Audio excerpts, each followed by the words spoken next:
Meanwhile, Washington, which also claims to be fighting Islamic State, is not impressed with the Syrian government's gains against the terrorists.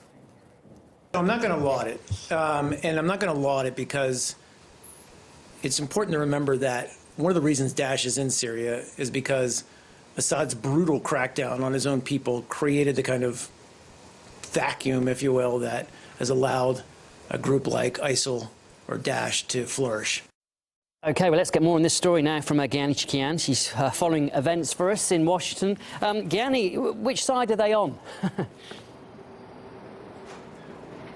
Well, Andrew, while many in Palmyra and in the world may cheer that the ancient city is about to be liberated from Daesh, the U.S. State Department was not sure.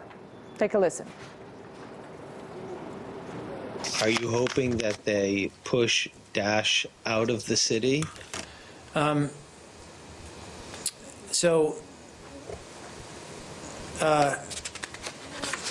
of that under consideration, we, of course, our priority, and I said this yesterday, is defeating and destroying Daesh. That remains our priority. And yet, we also recognize that replacing Daesh's barbaric rule with Assad's tyranny is not a great trade-off or a great solution.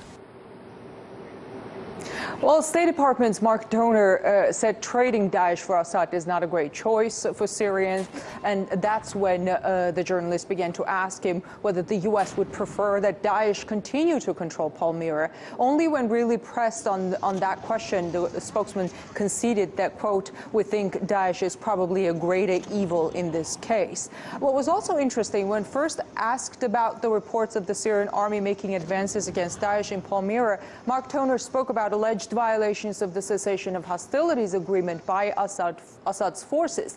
He was immediately asked if he meant that fighting Daesh in Palmyra qualified as such a violation, and he said no, that was not what he meant. But had he not been asked persistent follow-up questions, he could have created the impression that the Syrian army was doing something wrong by trying to retake Palmyra from Daesh. OK, thanks, Ghiani. It was RT's Ghiani Chikian there live from Washington. Well,